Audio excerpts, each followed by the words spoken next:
Today, I want to talk to you about a specific topic that is not being well tracked here in Canada, especially in the veteran world, which is toxic exposure. If you're in the military, you have this plus all the extra stuff. There's a lot of stuff you're exposed to no matter what you do. But if you're in the military, it just ramps that up and puts some weird stuff in that pool that we just do not, it's experimental. With regard to a lot of the things in the military, and this is the unfortunate part, a lot of these chemicals are fairly new. A lot of these chemicals are fairly unique. Some, we may not know how to remove them yet.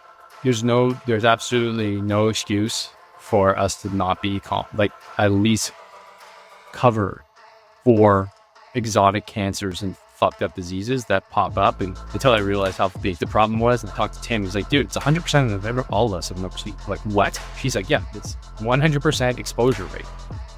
And I was like, okay, well then how many are seeing weird shit happen? He's like, 30%. I went, holy shit.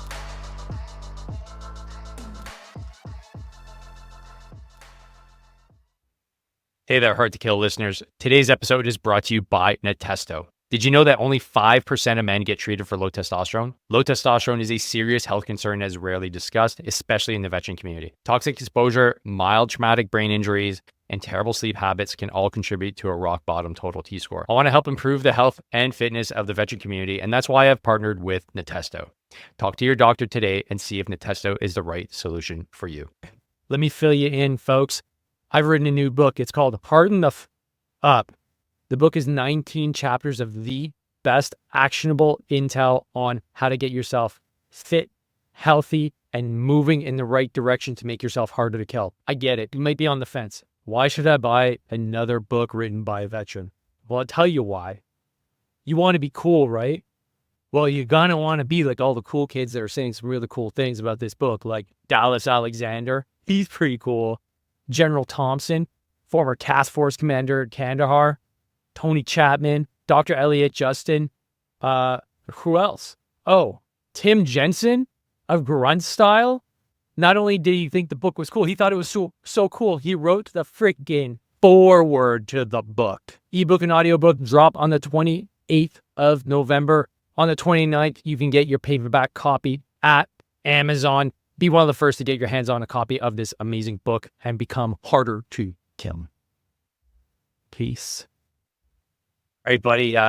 Keenan, you were one of the initial guests on the podcast, so it's awesome to have you back. We've been able to stay in touch over the last, it's been like 4 years, which is insane to think. This project got off the ground 4 years ago, and I started talking to you because of your article with Kelly Starrett's platform, Ready State, and we had a chat about cold therapy. And honestly, man, I had no idea what you were talking about when it came to cold therapy and all the other stuff you were talking about. Now it's just a staple in my life. And I started writing about it and had other folks on talking about it. So you really helped me just broaden my horizons early on. And today I want to talk to you about a specific topic that is not being well tracked here in Canada, especially in the veteran world, which is toxic exposure. And this is your wheelhouse. And this is what got you to the deep health movement, because you have a story that's related to toxic exposure, CrossFit, and kind of all these things overlap, which is general health. And so it's great to be able to chat with you again on the podcast. And let's start with the pleasantries of having you back on the show. How you doing, man? Like, what's been your world? We're good, man. I'm real good. I'm actually out in Salt Lake City now, so not in Texas anymore. Need to find out if who else is out here. I've noticed that it seems like a lot of the guys that we follow are kind of looking at Utah these days. But that's a little bit of it, and then just kind of doing the same old with the health stuff and writing and all that kind of stuff. But yeah, and then on this topic, we'll get into it a little deeper, but that's kind of the big thing I'm focusing on these days. Last time we talked, it was obviously about cold exposure, but kind of the nearest, dearest thing to my heart is helping people who are dealing with health problems. And in my journey, toxins really are the biggest part of all that. So Yeah, I can get further into kind of the story, the background, but I'll leave it with you on the questions. Just let me know.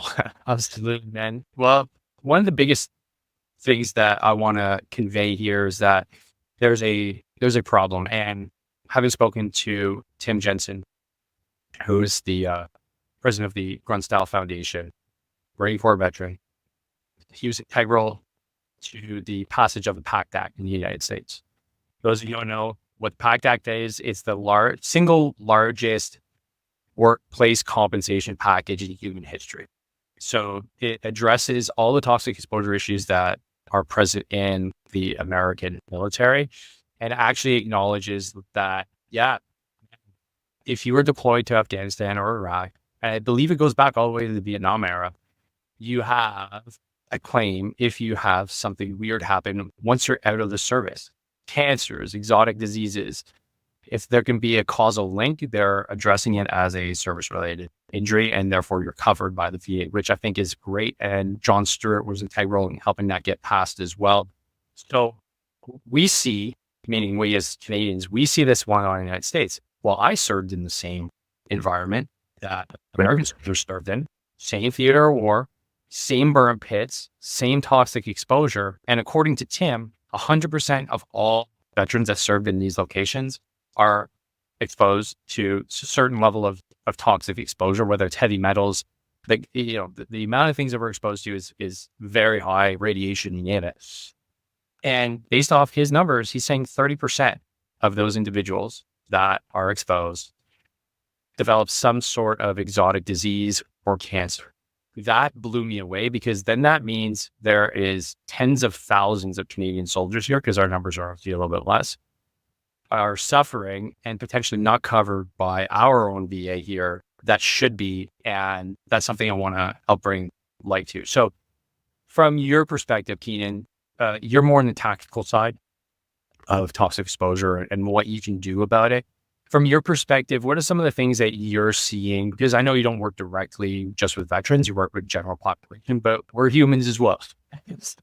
What are you seeing from a toxic exposure side? What are some of the main things that people are being exposed to? And what are some of the... Yeah, so I think actually the easiest way for me to get into this would probably actually just be to like talk about my story a little bit. And basically what happened with me is that I had a big health crash when I was about 22, like just before I turned 22.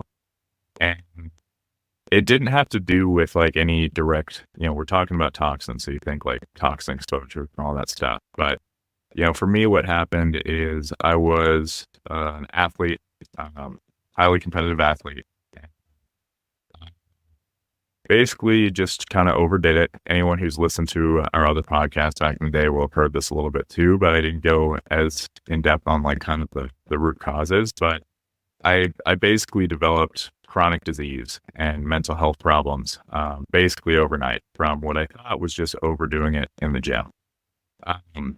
What I came to find out though is that one, there were a lot of people out there who had similar experiences.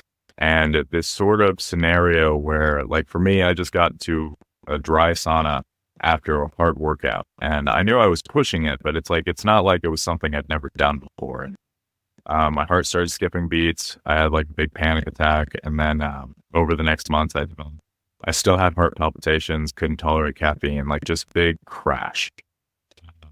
Actually went about 2 years where I didn't work out at all because of these symptoms. And full disclosure, I'm still not where I was before this health crash. I've continued to struggle with these problems ever since, mainly with getting better coping mechanisms. But what I found is when I would find people who truly healed from chronic disease, there was a weird amount of these people who it was because of some kind of detox. And I don't really like that word because it's like we'll get into the fact that like a juice cleanse is not a detox. Like I'm talking about like we're not going to throw, chlorella at your, massive burn pit exposure and move the needle. We'll get into that stuff later. But I really heard about this guy, Daniel Pompa, he's a chiropractor. He's actually here in Park City, but he was in Pennsylvania at the time. And he runs a program for heavy metal detox because he discovered that his crash was due to insanely high levels of mercury in his. And for him, he had mercury dental filling. So that's a little bit in like the sources. But what I really found out is like there's all of these root causes that we kind of put under a blanket term of toxins. What a toxin is, it's something in your body that is damaging to your body, can cause impaired health. And they aren't all things that are like heavy metals where they're inorganic. I include infectious diseases in the toxin pool. Lyme disease is a big one. Mold exposure is a big one. You have chemical toxins. This actually, you mentioned glyphosate, which is Roundup from Monsanto, the fertilizer, or the pesticide, I should say. Also, the subject of some pretty major lawsuits these days, but glyphosate, for those of you who don't know, was the second attempt at what Agent Orange was supposed to be. So we all know how much Agent Orange, like you can go look up the photos of what happened. Forget about, our troops, like those who like the birth defects in Vietnam. Glyphosate was their attempt to make Agent Orange safer. And as far as I know, it was only one new attempt after it. It's not like they tried like 3, 4, or 5 new things. Like it was like the next thing. So Roundup and glyphosate is the son or daughter, as you might call it, of Agent Orange. That was the pathway of the development of glyphosate, which is Roundup, which I've seen my neighbors have cans of it in their front yards because they use it for their lawn. So that's kind of a big overview. Like the basic gist of it is just that in this massive space of chronic disease that I discovered through ending up with problems myself, no one was healing except the people who were digging into major pathogenic root causes, which were often or almost always some type of a toxin. That's kind of the general overview of like what this problem is. There are a lot more details on that. Like you mentioned already, I focus a lot more on the civilian sector. But even with civilians, like there are 300,000 new cases of Lyme disease diagnosed per year. And Lyme is incredibly difficult to diagnose. False negatives aren't like they think you have to catch it while you have the bullseye rash or you're going to get false negatives. So that number is probably way bigger, like 300,000 are what is diagnosed. And anyone who goes and looks into this stuff, like we all know how difficult the VA can be. And like, let me know if there's anything like, I shouldn't be saying or like casting aspersions, but I'm not in the military and we hear the VA is a horror story. So I don't think that's an unpopular opinion. Man, it is so difficult to get civilian doctors to take seriously the idea that you might have Lyme disease. Or mold toxicity or heavy metal toxicity because we don't have protocols for these types of diseases. And many of these things are difficult to test for or hide. That's just Lyme. But to give a little perspective on the numbers, I think we live in an incredibly toxic world at this time. And that's just at the civilian level. You go over to Afghanistan, you're exposed to these burn pits. Like you're being exposed to some of the gnarliest stuff that there is. One thing I do want to just throw in there for anyone who did serve, the heavy metal issue, I think is a really, really big one. And there's a lot of, like, you can buy ammunition at the civilian level that has, it's lead. I don't know if it's lead coated, but like I've fired guns with friends and, we would get cheap ammunition sometimes. And you're like, I'm sitting there wearing gloves because I know that there's lead on it. Well, even if you're not handling it, that stuff heats up. Particulate gets in the air. There's some nasty stuff that you can get exposed to, whether you serve or not. You add that secondary effect of like whatever the heck they're burning out there, and then all the equipment that's turned on, and like, even down to the vehicles are running hot, and you've got particulate from the paints and the chemicals and the fuel and all those kind of things. We really do kind of sit in this space where if you have some health problems,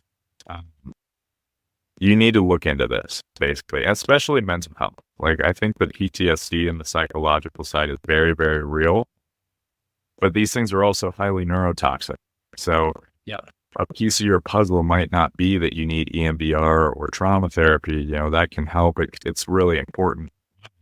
If you got mercury in your brain, the anxiety or the panic attacks or the PTSD episodes aren't going away until you address that. Yeah. Yeah, I'm glad you brought that up. And just like the ammunition, I know special forces guys, because they do a lot of kill house stuff. They're in an enclosed environment. And if they're using live rounds, which they do most of the time, the lead exposure is very high, very, very, very high. So, they have big ventilation systems, but you're still going to get exposed to it. So that's a toxicity level, like exposure that they specifically have a higher incidence of, at least from what I've seen. And when you talk about heavy metals, right? Just my parents, we were literally throwing electronics into burn pits. And I'm talking the LCD TVs. It's like, we'll throw it in the burn pit. We're getting a new one this week. Yeah, not so. And then how are you accelerating that fire? You're putting JP8. You're putting jet fuel on it to keep it burning. So, and it smolders, right? Like, I've never seen a TV burn in my life until I deployed, but it has to get like the actual coals, like the actual like core of that fire is so freaking hot. It burns nonstop, 24/7. It has to be maintained. It never burns out. So you have this like molten mass at the bottom, and there's always black smoke. I'll never forget that smell. That smell is just, it's metallic. I remember running around the HLZ, so the helicopter landing zone. We're in a very small camp. The burn pit was right there. And I remember running around because it's the only place that we could run to do some PT. And I'm like, when the wind would blow, I'd be like, oh man, this can't be good for my lungs, man. And the port, I never had to do gate duty, thank God. But the port junior, troops, the privates and stuff that had to do gate duty, they're there just wafting it on a regular. They'll do a 12-hour or 10-hour shift, and they're just sucking it all in. We all knew, we're all joking about it. Like, hey, this is going to give us brain cancer eventually. It's like, yeah, whatever, as long as we don't get killed today. Like, you're weighing the issues, right? And, obviously you're making light of it in my dark humor, but it's not cool that there's just, here in Canada, there's just no tracking of what's going on. But at least in the United States, they have protocol. So there is a protocol, from what I understand, at the VA, where you can go and get yourself tested. So they have a way to know, well, you're likely exposed to this, and this. And you mentioned mercury. I don't know how much exposure we have to mercury, but considering that we're burning electronics, which mercury is a great conductor, I'm sure it's used in a lot of the electronic components. It doesn't take much methyl mercury, especially if it's vaporized, to lodge itself in your brain and in your nervous tissue. So from your experience, what do folks do first to get tested? If you kind of don't know what's going on, but you have a hunch, there's a ton of toxins that could be in your system. What do you typically suggest folks do so that they can at least start chipping away at things and just at least eliminating things one by one? Yeah, so there's some basic things that kind of cover all the bases, but I do have to be honest, like, it's toxin dependent on what you test and also what works to an extent. So, if we were looking into mold or Lyme, not all of the tools are going to be effective or finish the problem that you would use for heavy metals. But I'll just use heavy metals as an example, because there is such a high exposure, in my opinion, in Gen Pop. But in the military might be one of the main areas where we still have acute direct exposure going on. And I wasn't aware of the condition of the burn pits, but I remember being paranoid about my buddy burning motor oil when we were up in Alaska for like less than 2 weeks. It's laughable. Yep. On our cook fire until one of our neighbors came and was like, dude, you're going to give yourself cancer in 20 years. But we'll use heavy metals as an example, because I think that going through the overall process of heavy metals can give people an idea on this. So heavy metals are a really interesting one. For anyone who's listening who didn't serve overseas or feels like their exposure was low, I do want to talk first about something called generational toxicity. So We know from studies that on both humans and in rat models that toxins pass down generationally on your mother's side. What does that mean? It means that when babies are born, there's a study on miscarriage, not the right word, but basically babies that die during childbirth. They do autopsies to try and find out why. Obviously, we want to stop that problem from happening, so we want to know why. They found that there are proportional amounts of different toxins in the tissues of the baby are directly proportional to the embryonic fluid from the mother and in the blood from the mother.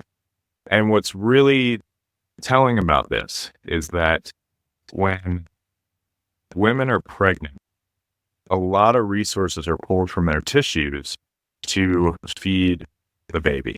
And one of the areas that happens is from bone marrow. If you've ever heard about pregnant women are more at risk of breaking bones, it's because they're using marrow as part of the process to supply the baby.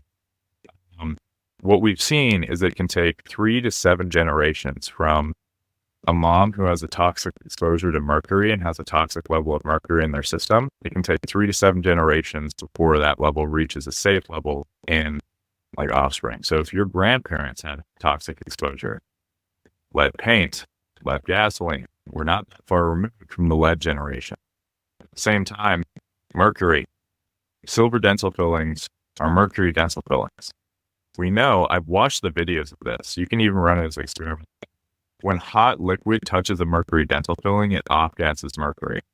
Like it literally, and it off-gasses in general, but so even in the United States, silver dental fillings are still legal. At the state level, sometimes they're not, often they're not, and they're not very popular. But just to put it out there that we're not that far removed from using things that give us exposures, and then you stack on top of them being in the military, ammunition, like you're getting a lot of direct exposure. So I'll just go out and say, everyone who is served should do a proper heavy metal detox program. So now I'll outline that in what I do for my clients and what I've done for myself and what I suggest. So we'll start with testing. Honestly, I think testing is the most overrated part, but it has its uses. So the main use is if you're in the military and you can use it to get funding or help, that's why you want to do it. The main test that people do for metal is called a heavy metal challenge test. The way that you do that is that you take a material called glutathione, which your body produces. It is an antioxidant. It's what your liver makes. It's your primary antioxidant your body makes. Put it on my face. Yeah. Do Yeah, I have a serum. It's from Skin Mason. Shout out to Skin Mason. Yeah, it's great. That stuff will. It totally will. So yeah, and glutathione is amazing. It's an awesome supplement. Anything that boosts glutathione, like it's really cool that that's kind of hitting the mainstream. But the challenge test, you take glutathione and then you get a blood test. So that's a challenge test. And there's many different forms of challenge tests. If they say they're not using glutathione, that's not a bad thing. There's kind of a heavier version of that where they'll have you take what's called DMSA. That is a chelator. A chelator is something that binds to a heavy metal in your body. To be reductive about it, like chelators do more than that, but basically when materials bind inside your biology, it's said that they're chelating that material. So DMSA is a chelator. The reason preferred glutathione is that DMSA is sometimes only prescription, and I work with a lot of people who are trying to use like the available methods without working with doctors, because doctors don't, standard medicine doesn't do a lot of these protocols. But, for testing, essentially you take a binder or glutathione to mobilize the metals, and then you get a blood test and it shows the metals. The one thing with heavy metal challenge tests that may be suspicious, I'm not sure if this is a bad thing or not, but the one problem with them is they're almost always positive. So that's the thing that's kind of crazy, is that we're seeing that almost everyone, if you do a challenge test, you will see an unsafe level of metals in that blood test. Now, I think it is It's not ridiculous to assume that we all have too high levels, but obviously not all of us are suffering from it. After heavy metal challenge testing, there is one other test that I really like that is called a oligo scan. You get it from some kind of special doctor, like a thermal. They use a light scan on your hand. So it's also non-invasive and you don't have to take anything and all that kind of stuff. And it actually sees heavy metals that are inside your cells just with a visible scan, kind of like an X-ray, but it's not an X-ray. Those are a little further to blind. That's like a mass spectrometer test, or like where they have it's an NMR based test that I was studying that when I was at university. Like they can do it through like packaging and stuff like that. So the fact that they can do it through your hand now is not surprising, because they can identify stuff through opaque like a pill bottle is opaque. They can identify that that's like acetaminophen on the other side. So there's a whole bunch of applications for it now. So yeah, that's totally doable. Totally cool. Dude, that's awesome. Cause it's kind of a newer thing that I came across. That's my favorite one, but kind of the gist, like you might hear me talk and be like, oh, it's like, well, that doesn't sound great. That one's hard to refine. Like that's kind of what I mean by the overrated part. If it gives you peace of mind, and that is a really powerful thing, like having confirmation cannot be understated. But the problem is you can go and get these tests, and it's like, say you get the challenge test. It's like, if everyone is testing high when they get those challenge tests, then, you have the problem, you should address it. Is it your main problem? And that's kind of where things get hairy. And that's where I look at it more like, if you can't go get testing, or, keeping that grain of salt, you should address all of these things. If you get a test and it's positive, go address that. There may be other problems. That's where I'll get into kind of the next step, because with veterans, there's going to be a lot of other toxins that may be part of this puzzle. I think heavy metals are a really good one to focus on, because there are good protocols that are direct and specific that focus on that. And that's a big problem for veterans. It's kind of just one that you can't get away with. With regard to general toxins, the next thing is binders. So binders, kind of as the name implies, are materials you can take in supplement form that will actually grab the toxins. Because what we're trying to do with all this is get the shit out of your body. That is really the only goal here. And the only nuances between different types of toxins are if you need more extensive protocols to do that. But a lot of toxins, it's pretty much as simple. You take this supplement, it takes the toxin out. Like that's the plain and simple of it. Anything beyond that we're doing is to deal with obstacles to that process, which may be the case if you're sick. So sick people have trouble detoxing. Sometimes we need to support detox pathways. We need to heal the things that are broken. The healthier you are, the better you detox. That's kind of another side of the puzzle. But at the end of the day, all we're really trying to do is take the toxins out. With regard to a lot of the things in the military, and this is the unfortunate part, a lot of these chemicals are fairly new. A lot of these chemicals are fairly unique. Some, we may not know how to remove them yet. But general binder supplementation is a base that I think everyone, no matter who they are, no matter what their background, should be doing. Different binders have different binding properties. It's good to look into it. If you have something you're specifically worried about, like glyphosate/Roundup, go do microsilica, which is also great for mercury. If you are concerned about mold toxins, take activated charcoal, bentonite clay. Like there's a lot of different binders out there, but for the general population, nowadays there are a lot of companies that are making multiple binder supplements, like it's all in one. So they're making a lot of all-in-one blends. And as a general safeguard, just having an all-in-one binder blend that you take all the time is a first-line defense. I've heard of a lot of people who have strange health problems, and they heal 20 or 30% just by introducing binders. And I'll give a quick example on that. There's a lot of different options out there, but my personal favorite, there's a brand called Quicksilver Science. They are a heavy metal detox program. They were developed for that explicit purpose, so you can go look into them.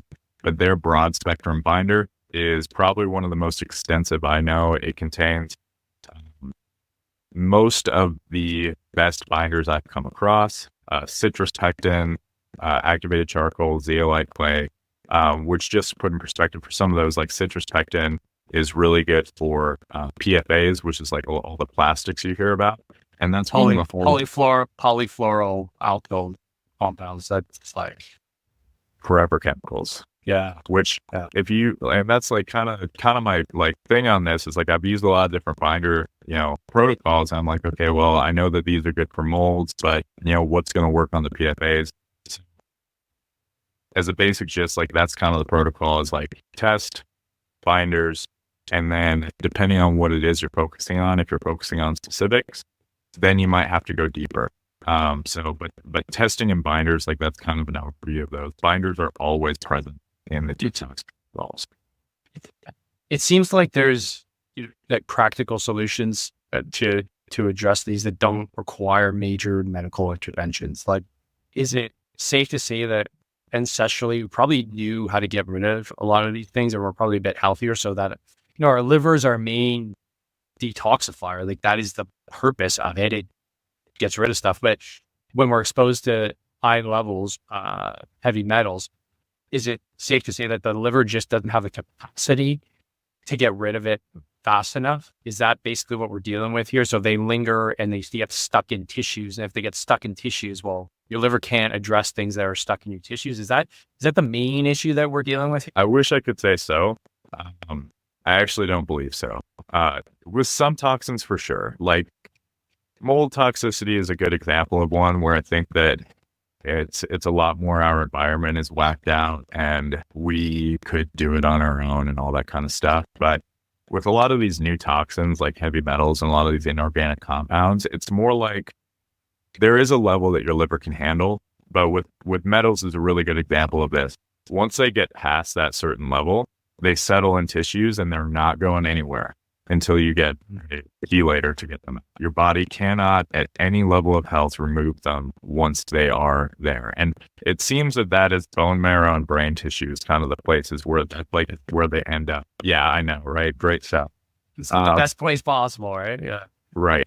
And they definitely can be moved around by your biological processes, but getting them out really does require for a lot of these the addition of a binder to get, or more accurately, a chelator. So I want to make a distinction with chelators versus binders. Binders go into your body, you take them as a supplement, and they really act mainly in the place of like in your gut. So what they're doing is they're grabbing the stuff that your body is moving to your gut to try and detox, but is getting just recycled because these chemicals are, for lack of better words, they're stubborn. Chelators go to a deeper level and are operating in the level of like bloodstream and at the cellular level to pull things literally out of the cells and get them out through the gut. That there's a blurred line between the two. Every different compound has different qualities. Often you'll hear like zeolite clay will be called a binder, but you can actually break it down into a small enough molecule that it acts as a chelator. And now you have something you don't need to have a prescription for because of the natural supplement versus like the heavy, synthetic chelators that you'll get from a doctor to use for heavy metals. And there's all sorts of nuance there, in terms of what's better for different people that kind of has more to do with their level of sensitivity. Metals are a really good example of this because they really do kind of lodge and stick around for the long term, even to the point where in standard medicine, it's generally believed you are beyond the acute exposure point that there's nothing we can do about what's in your body. It's like standard medical practice for heavy metal toxicity is that you just got exposed, it's in your blood, we're giving you IV chelators, and we're doing it for like 12 hours overnight and getting it. With removing it from the deeper tissues, which is not done in standard medicine. These are the protocols that are developed by private practice doctors who address this problem. You are taking low-level chelation over the course of years to solve these problems. So we're doing it for years. And if you think about it, depending how old you are, like I'm about to turn 30 next year. So yeah, I don't know, right? Well, rewind to our first conversation, I was like 25 or something. you've been accruing these toxins beyond even your own lifetime, as we've just talked about with generational pass down. So you have 30, 40, 50 years of inorganic compounds in your body that you can't remove on. So I'm actually surprised that it is a 2 to 4 year timeline for people with bad heavy metal toxicity to get to completely clear. Like, yeah, it's frustrating to have to keep up with it, do the nuance and this and that, but I've always looked at this as like, man, on the scale of a lifetime, if I can be at a level of health that maybe no one has if they don't go through a true detox in 2 to 4 years, what would that do for me? Like, I've always had ADHD. Is that because of just, malnutrition? Is that because of mold toxins? What happened when we remove neurotoxins? Because these are neurotoxins. Like, we've mentioned cancer a little bit. What's crazy is a lot of the stuff that I look at, it raises your risk of getting cancers. It fucks up your brain now. Like, mental illness, like quality of life, like, you're not dying yet, but the anxiety you feel, the anger issues you have, the brain fog, like, and we're calling all this stuff aging. And I'm like, well, there's metals on your brain. Like, aging could be, maybe remove those and see what happens. So I kind of lost like where the original question started. There's some stuff. I think it was just binders, but yeah, like, it's a problem. Well, I mean, like, because my background is biochem, right? I mean, we use something called EDTA. So when we did work with, heavy metals, which is something that happens on a regular in chemistry labs, you have to chelate it out. And it's also used in the medical practice. I think what we talked about when you do 12-hour chelation IV, EDTA is the go-to. And it happens to be able to pull out lead really. So that was my first introduction to the chelation and getting it out of your bloodstream. Like, oh yeah, because we did a whole module on lead paint and the era of lead with gasoline and stuff like that, which was pretty intense. And this is the first I hear about generational toxic exposure. But it stands to reason, right? Especially when the newborn is now fully viable. He is or she is a creation from all the other cells the mother was able to produce. And also breast milk, right, is going to contain a lot of those toxins as well. So really important to try and bring that burden as low as possible. But if you don't realize you have an issue, you're never going to clear it. And, you can go clear it, but if you don't change maybe you're still in that environment that's causing the exposure. Now it's like stomping on the gas and the brake at the same time. You're not getting the desired result. You have to pull yourself out of that toxic environment for, most of us veterans, if we're not fighting in the war zone, we don't have the same burden of toxicity, but our households could potentially be a vector for that toxicity. So, is there a way to figure out, apart from being next to a burn pit, right? Is there a way to, yeah, exactly. Where the main sort, like when you say like, oh, lead exposure, we don't have lead in our gas, we don't have lead in our paint. We realize this is a big problem. We got to get rid of it. Okay, so presumably lead exposure would be a little bit less. However, there's a massive lawsuit now here in Canada at CFD Edmonton because for like 40 years they've been covering up the fact that there's been off the charts levels of lead in the water because they didn't address the issue. And you're yeah, the largest concentration of lead in the water was guess where? At school, on base. Like, you can't make this shit up, man. So there's a $1 billion lawsuit right now because everybody that went through that base is like, holy shit. I can't even quantify like how big that is in terms of like compensation, but just the health implications. Because we have a small military. A lot of people go through that base. And all the kids that aren't even in the military, and they cover it up. I know there's been issues at Camp Lejeune and stuff like that with toxic exposure, but the one thing that I appreciate about America is that if there's a serious transgression and it's criminal, the lawyers come. Like, we start suing like right away. Here, we have like one lawyer that basically takes all these cases on against the military because nobody's brave enough to do it. But I'm glad it's happened. Okay, lead aside, like I guess in lead pipes that haven't been retrofitted in the last 50 years, but things like you talk about mercury, PFAS, around it. Where are people mostly getting exposed in the general population? Yeah, so there's a lot, and this is why I think detox is such a big thing. It reminds me a little bit of like the climate change movement, and I'm not walking in on like my opinions on that specific topic, but there are real major issues we're facing that are not going away until we look at them, and I really think we can look at them and change them, but it's the natural reaction to swipe it under the rug. You just described lead pipes, and we laughed about how the Roman aristocrats drank from lead pipes and had all these mental problems. Like we learned about that in school. Those idiots. We're doing the same thing. Like, you serious? We're that with 20 more things. Like literally, like we're the same thing worse. And people will look back at this era in the history books, possibly while they have their own thing. Like the point is, you deny the present because like, okay, I feel like I'm fine now, and blah blah blah, or it couldn't be that, or it's out of sight, out of mind. And the problems are real, and the problems are solvable, and we solve them when we look at them, and then we solve them. So there are a ton of different ways that we're exposed in our day-to-day lives, and we're probably not getting away from that completely. And you want to mitigate how much it stresses you out from a mental perspective. Like if you feel generally healthy, our bodies are resilient, they are amazing, they can handle a lot. Don't become a nihilist about this stuff. The world has always been fucked up. Like it just has. Like, you don't romanticize a villager A whose next generation went through the Black Plague. Like it's always been basically what kind of fucked. So great examples on the civilians, and this is a good segue, but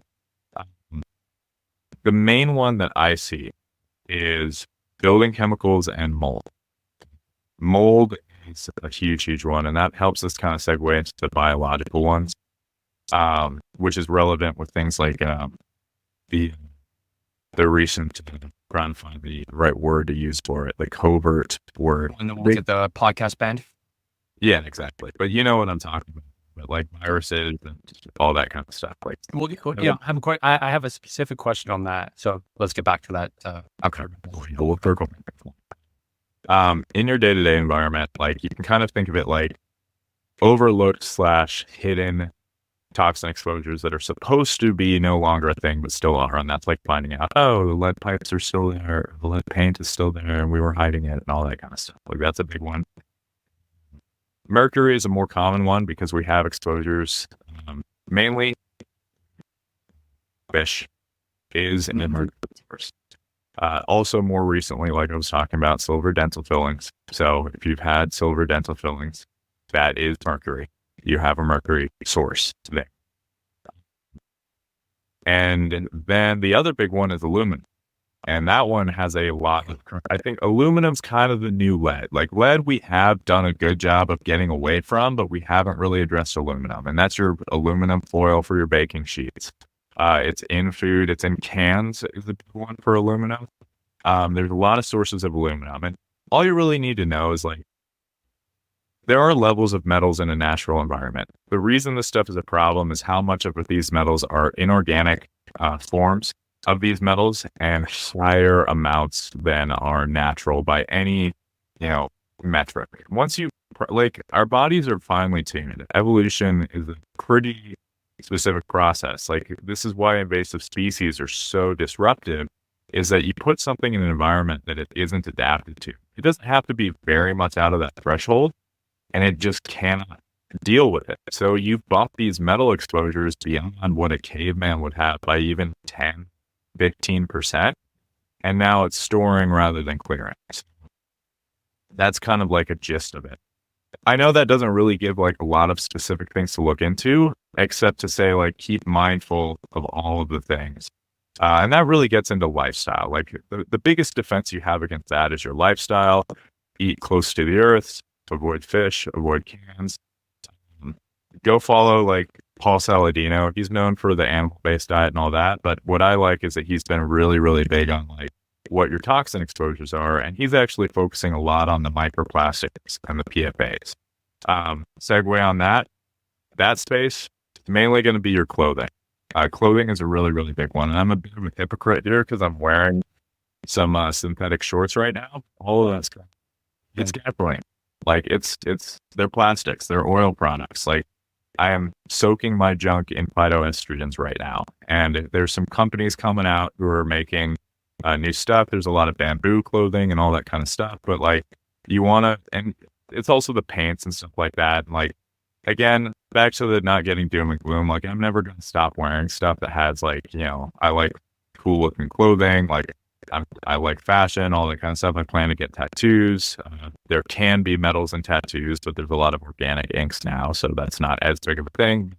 Live your life, but in the areas where it's not a big deal to you, it's really not as hard as you think to just use a wooden cutting board instead of plastic cutting, and to avoid canned foods when you can, and to use glass containers to store your food. It's like, try to live similar to your like great grandparent in terms of what storage containers would look like and the materials that were in it. They should be earthy materials as much as you can, and that'll do a lot for lowering exposures.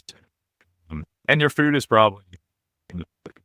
and clothing are probably the two biggest lifestyle ones that are relevant for the most people. Eat organic, eat earthy, store it in glass, and then wear clothing that's made of fabrics rather than synthetics as much as. Yeah, Saladino. Man, you mentioned Saladino. I know he's got his big thing. He's like, don't wear shorts that are going to reduce your testosterone levels because you're just soaking up estrogens through your nutsack. And I thought it was really interesting. I'm like, wow, I wonder what the actual damage is being done, like on a relative basis, right?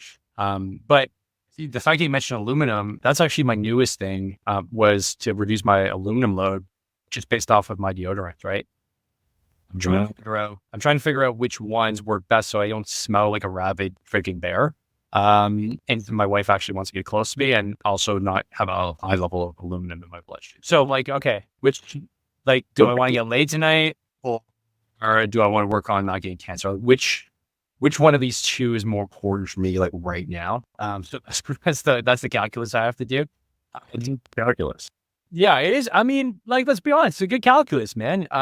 So it's making sure that like I can still, like you said, like live your life, but also not be like living in your bedroom with like Saran wrap over everything and just like not wanting to go live because you're worried about toxins all over the place.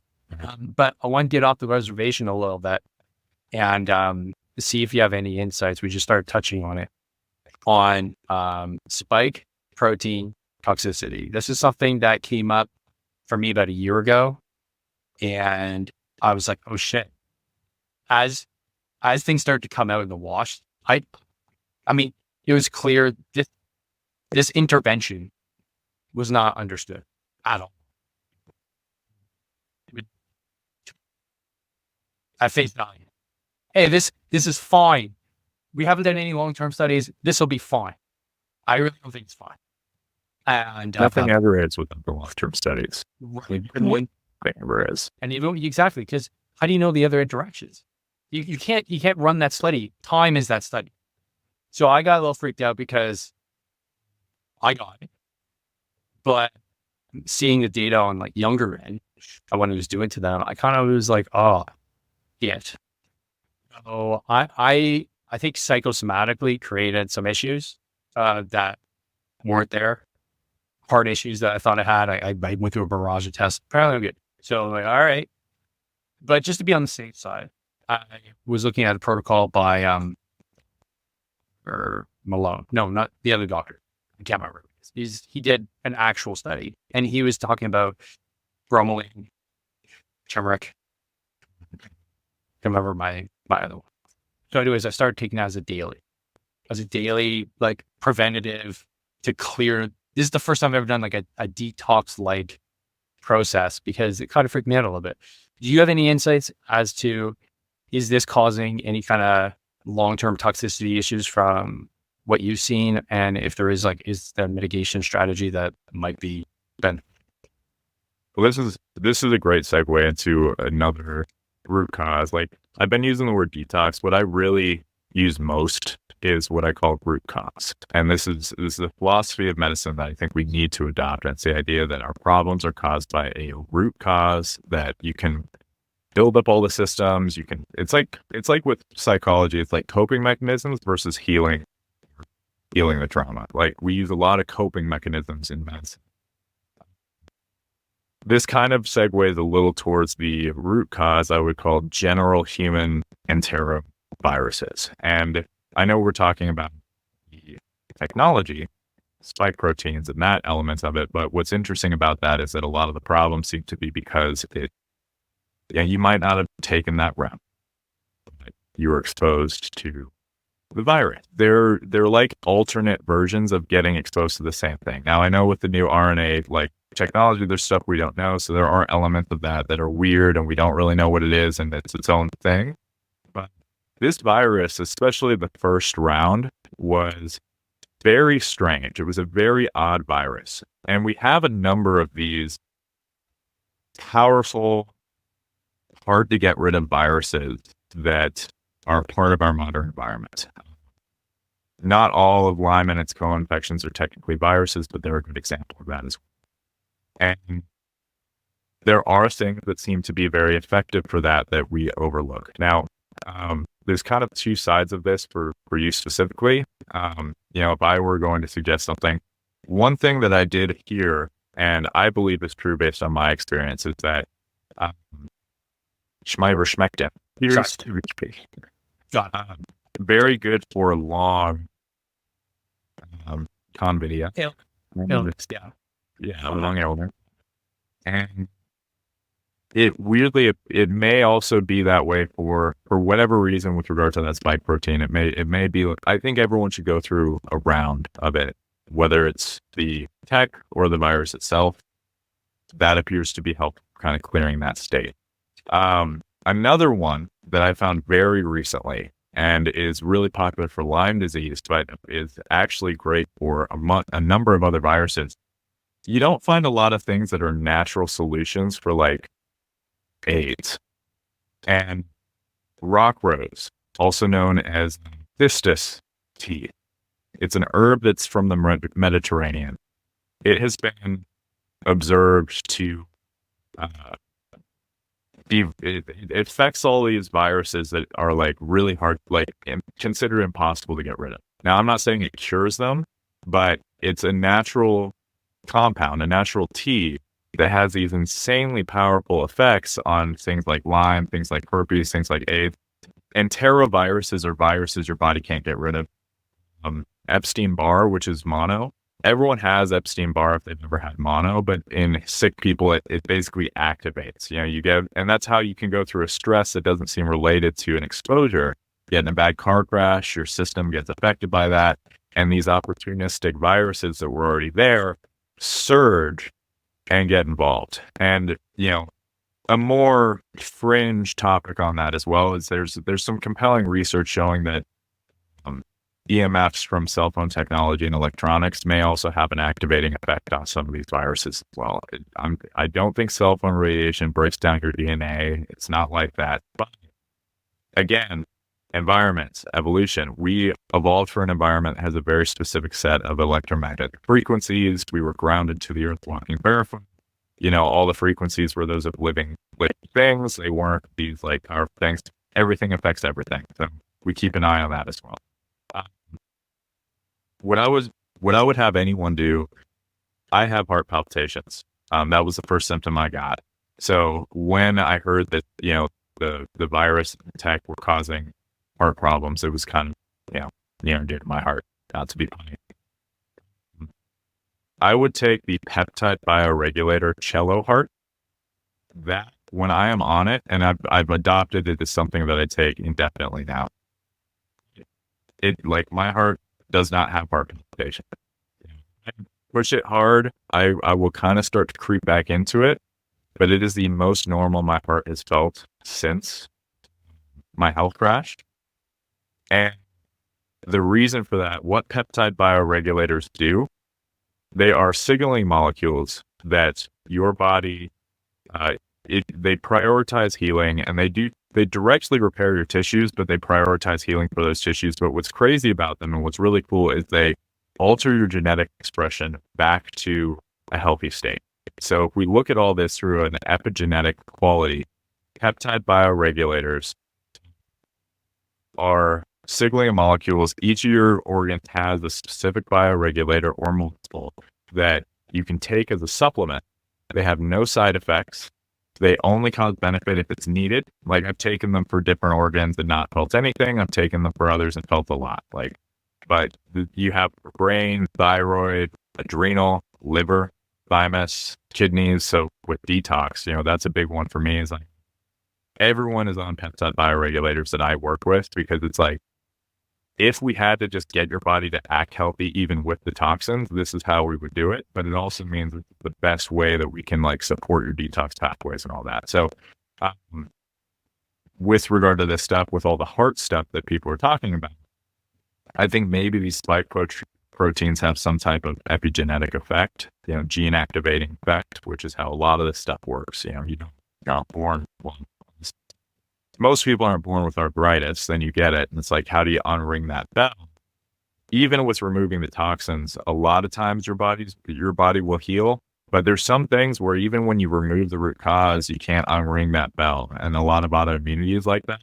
I think peptide bioregulators are a really, really great thing, because they actually seem to have a quality where they unring the bell. So specifically with that, I would say the peptide bioregulators, but I know that there's a protocol for specifically this problem with the PEC and the virus, of taking that Cystis tea I mentioned, 6 to 8 cups a day. And you can take it indefinitely. Like, I've used a lot of stuff. Usually you get what's called a Herxheimer reaction. You feel worse because you're killing the parasites, you're killing the things.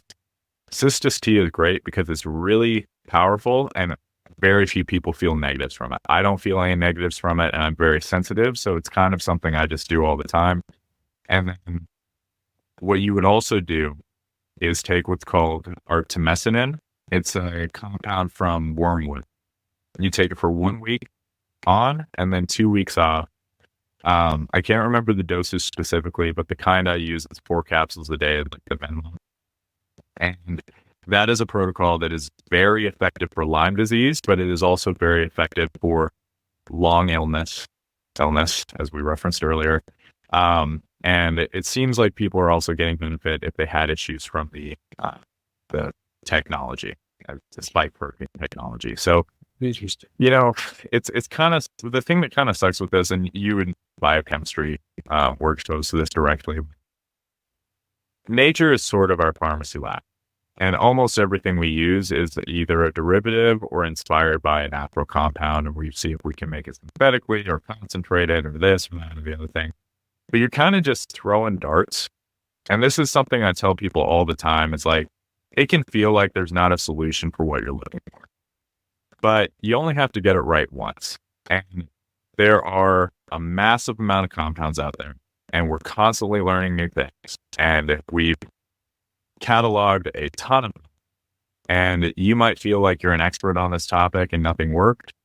And then one day you find out about it. I didn't hear about peptide bioregulators until last year. They've effectively fixed my heart problems. And they've been around since the 80s.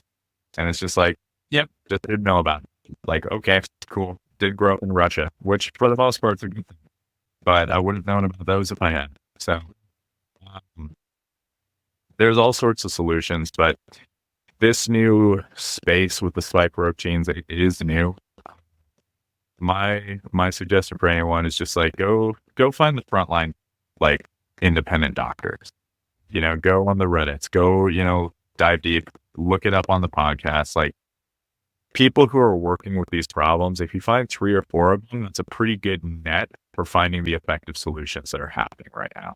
So those are some of the ones that I've heard of, would be the Cystis with artemisinin protocol, which is also great for cancer as well. It's a great cancer preventative from a natural space.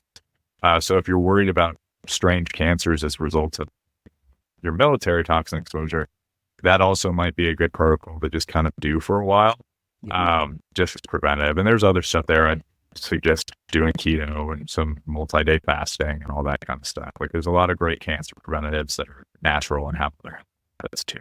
Right. And that's, that's something that we chat about a lot here in the podcast too, is like you can move. It's like having a bunch of rocks that you got to push uphill, right?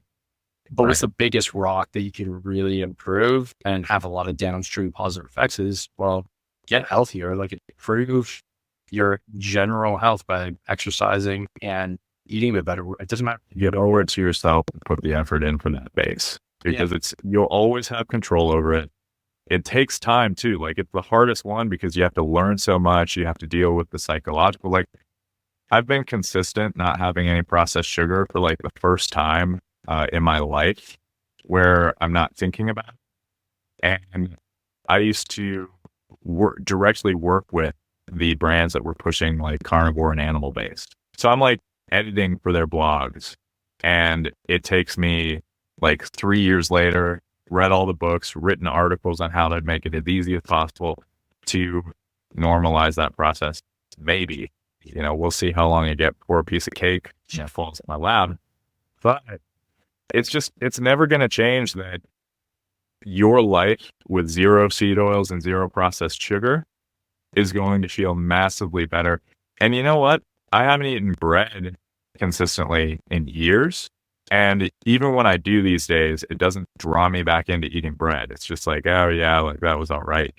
You only have to get like through 6 or 7 months, in my opinion, of like making a change, a lifestyle change. And then it's just who you are. And then it's just normal.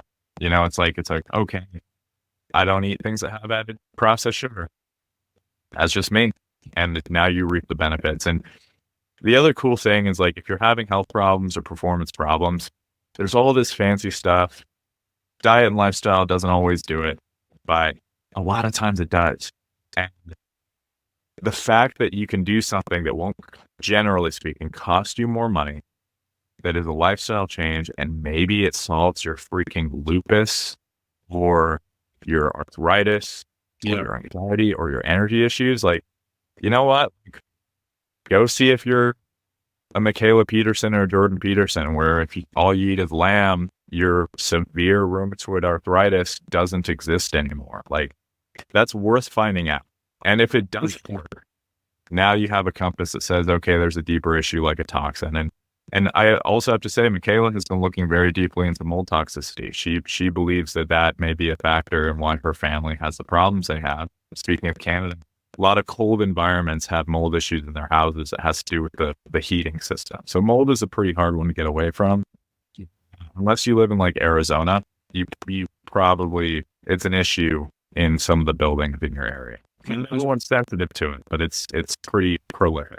100%, man. And we spend so much more time indoors here in Canada because of the cold, right? So you have these two compounding factors. And yeah, absolutely. Like mold is a known issue here in Canada with a lot of our homes because like you said, there's, constant, increase in humidity and then decrease in humidity. And then when the increase in humidity goes up and then you're stuck inside and you have wood everywhere in the house, start making construction material, odds are you're going to have some kind of issue. So, Keenan, the insights here are really good. And I know we're just kind of scratching the surface. But I want folks to know where they can learn more about what you're talking about and even work with you. So what's the easiest way to get a hold of you?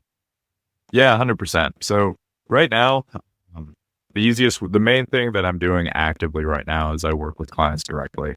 So easiest way to do that is just to find me on Instagram. It's just Keenan_Eriksson, ERIKSSON. But there's not a lot of Keenan Erikssons out there. So if you just search me, you'll find me. I think I'm the only one on Facebook. That's the main thing. I'm building a course on this. There's already a kind of rough version of it that's available on my website, which is awakefromdeath.com. The course is called Awake from Death, Return to Life. It's a Japanese saying, but I just feel like that references the process of getting out of chronic disease better than anything.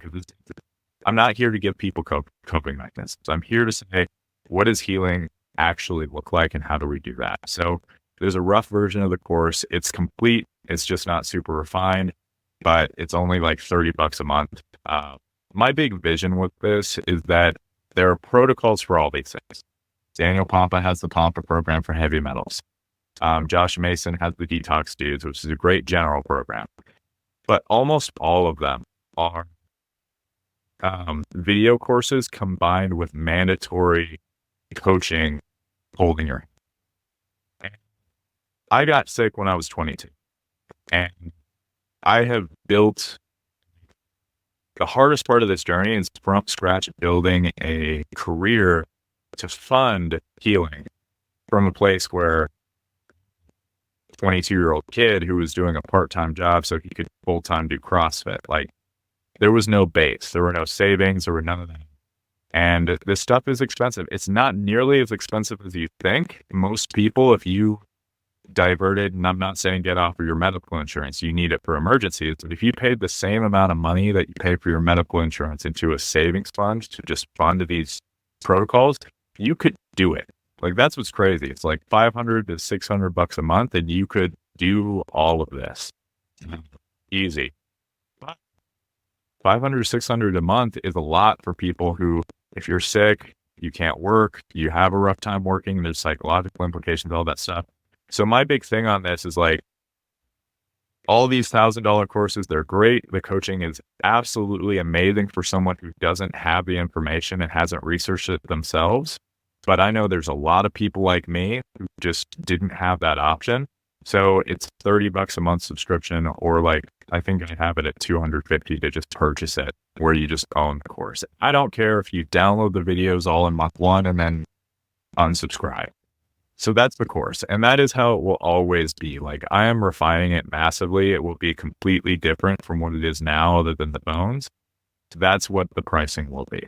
Like, it's just going to be, hey, come in, spend $30 to support it, use it as long as you need it, jump. Or, put down a couple hundred and like own it. So awakefromdeath.com, and you can find my contact info there as well. But yeah, like that's where you can find me. Awesome. Yeah, we'll drop all that in the show notes and make sure to get more visibility on that, because this is a topic that we're just not tracking here, and that's why your insights are really important, because if you're not even aware of the problem, you can't treat it. It's like obvious, but we just don't know here in Canada anyway. Awareness is the first part. And this is our environment. Like, it's the environment we live in. It's like, on all of these topics, like, get aware of how the agriculture food system works and aware of what things are changing that. Like, we have solutions for all of it. Like, I'm a huge fan of regenerative agriculture because we figured out that we can restore topsoil environments and have sustainable agriculture. And there's people doing it. And all you have to do to support that is purchase your food from those people. And you vote with your dollar and all that stuff. We're making the changes. Like, the reason I have this information is there's people out there doing it. It's just not being talked about on Oprah. Right? Like you were telling me, cold exposure, like that used to be something in 2020, which it blows my mind that it was still that new in 2020. And now everyone knows who Wim Hof is. Like, that's like household talk. Like, it's been so weird, like, being into this stuff in 2016, 2017, because I was trying to figure out what happens to my health. And then, back then I was I wasn't a weirdo, but like, this stuff was like, no one knew about any of this stuff. And my mind was like going, like, with everything I was reading, I was like, turmeric, keto, Tim Ferriss, Tim Ferriss used to be like and he's great. Like, I'm not knocking Tim Ferriss, but like, we've gone so far beyond like Tools of Titans being the cutting edge. And now that's the foundation everyone jumped off, and we know so much more about this stuff now. And it's just like, that's good. Like, that means that we're making the changes and we're progressing. It feels doom and gloom now. We might have standardized medical practices on stuff like heavy metal detox or Lyme in 3 or 4 or 5 years, or we might not. It might be like the peptides that were around in the 80s that like getting popular on podcasts now. But it's a lot more if you look. Yeah, and that's the great thing, and I'm glad you mentioned podcasts right there, is that the expansion of knowledge We're the best source of information by far. No one can listen to podcasts. Exactly. Because you can't get any context in a 30-second to a minute long soundbite or even 3-minute interview. Just forget it. With the long form, we have the ability to have a conversation like we did here. And, I never want to tell people how to think. With a long form conversation, be like, oh, that's interesting. I don't quite agree with that. Oh, let me look into that. And that's the whole point. And, we're both not medical doctors, but the source of truth, like Kelly Starrett said, it shouldn't be abdicated to your specialist because you have a bunch of letters after your name. You're the one that's in charge. You're the one that's supposed to figure this out.